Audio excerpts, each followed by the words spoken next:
That was famed soprano Renee Fleming in Rusalka. We recently sat down at Symphony Hall, where she is the Boston Symphony Orchestra's 2019 Koussevitzky Artist. We spoke about music and the mind, her move from opera to Broadway, and her upcoming world premiere performance at Tanglewood, diving into the letters of Georgia O'Keeffe. Renee Fleming, thank you so much for joining us. Hi, Jared. Great to be here. So you are the 2019 Koussevitzky Artist here at the Boston Symphony Orchestra and at Tanglewood. As part of that, you'll do master classes. Is there something fundamental as you've begun this part of your career that you like to impart, that you like to share with younger artists? It's very individual. So that's one of the great things about singing, is that each instrument is unique. And so it's, I don't have a lot of time, and it's in public that I have to kind of decipher what it is I want to say to each individual singer and what I want to work on. And fortunately, the beauty of it is, in a 2-hour class or an hour-and-a-half class, there's something for every singer to learn from and also for the audience to learn from. And I typically learn as well, because sometimes I'm grappling with some new set of issues that I haven't seen before and trying to figure out how to affect change in somebody. We're not talking about huge change. We're talking about inspiration and leaving them in happy when they leave.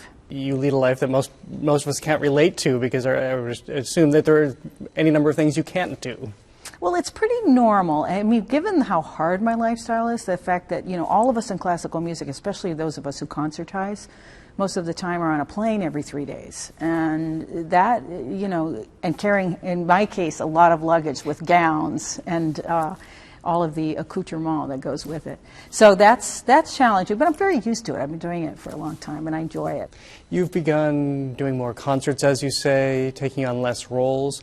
Has that allowed you more liberty in what you're able to do, and I guess both personally and professionally?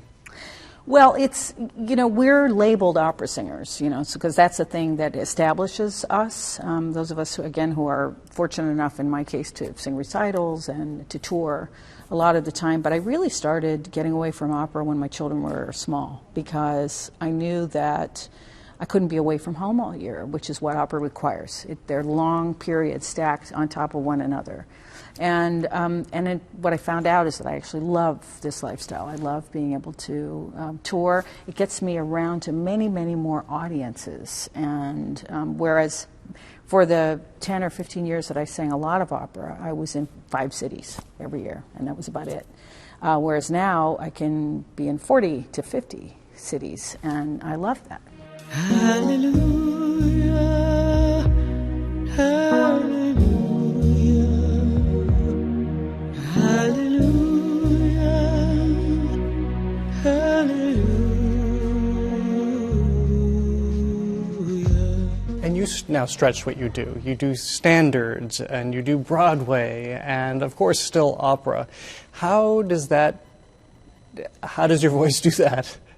Well, I've always felt that it was style, and that there's almost no difference between singing music theater and singing the difference between, say, French chanson or French opera and Strauss. That's all a matter of thinking differently about the way one does the words and the sound and the color and all of those things. But now there are some huge differences. I did a rock album. That was a whole different way of singing. All around me are familiar faces, worn out places, worn out faces.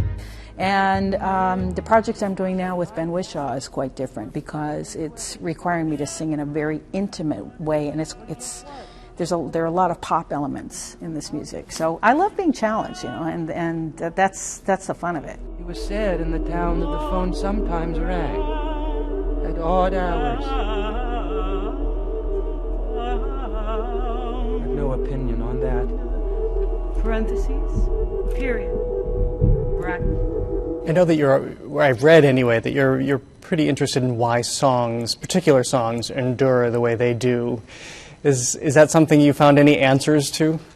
Well, I mean, for instance, as I've been touring with Schubert and Brahms, people don't realize the Brahms lullaby is Brahms. And, when I sing it in its original form, people actually sing that song in their own language all over the world. The same is true, of course, for Ave Maria. People don't realize that that's Schubert, who was a Viennese composer who lived in, at the early part of the 19th century. So I try to bring some of those really iconic tunes and explain that this is song literature in the classical world.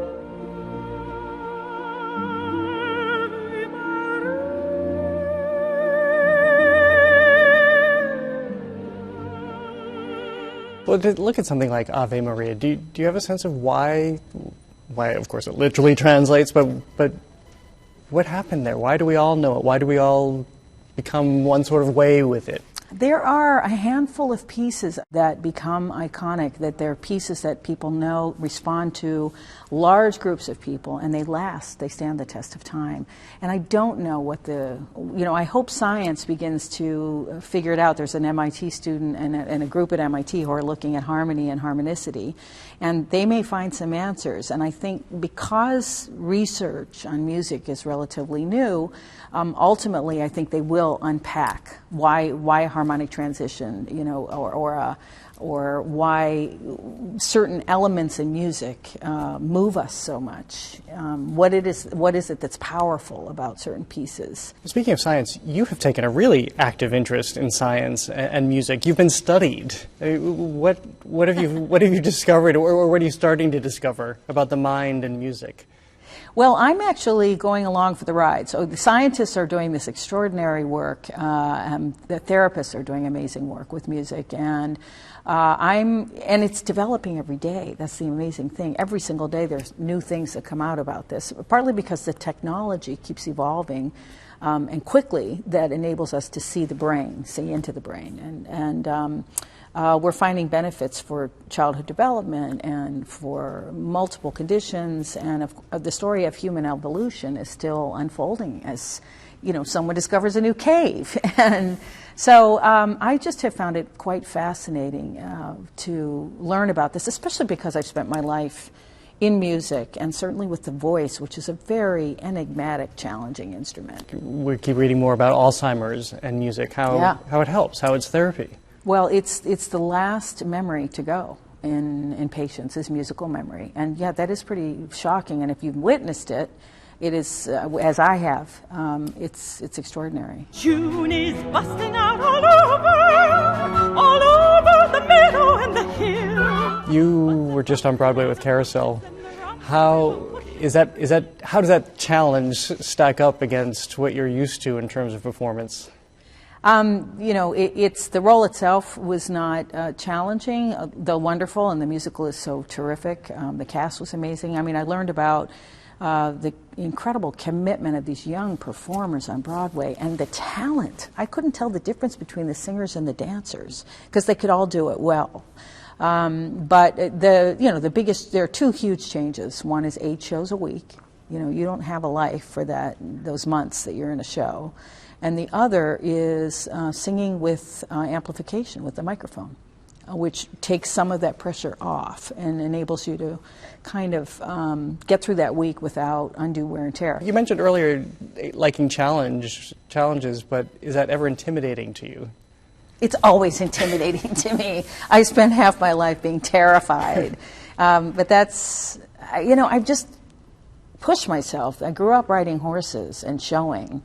And I don't think I would be doing what I'm doing if I didn't have that experience of being forced into competition in a way, and also wrestling, by the way, with an animal that has a mind of its own and can be dangerous. And it's a little bit like singing, It's you just you're hoping, you're trusting that the practice has served you well.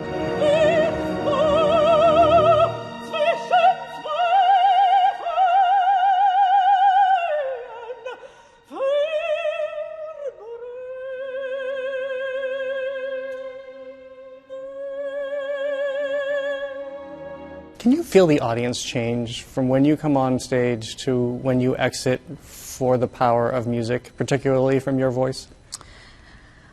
I can often see them, and so you get a sense of how quiet. But we miss it too. Sometimes we think people aren't engaged when they're very quiet, or not seemingly hugely responsive at first, and then at the end, people can say they were very moved, etc. So and also I try to program with the audience in mind. Wherever I'm singing, I want something for everyone, which is a tall order. Programming is an obsession with me. And finally, this summer, you'll do The Brightness of Light at Tanglewood with really Georgia O'Keeffe as this guiding force for letters. Tell us where she takes us. These Georgia O'Keeffe letters were recently released and published, and I said, what a brilliant idea. I mean, what a fascinating woman and story.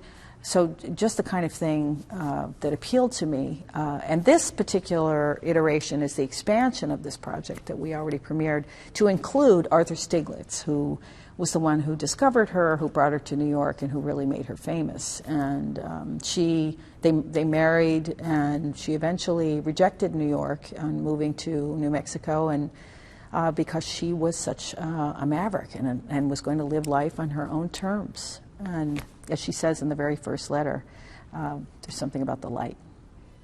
And she was as evocative a writer as she was a painter?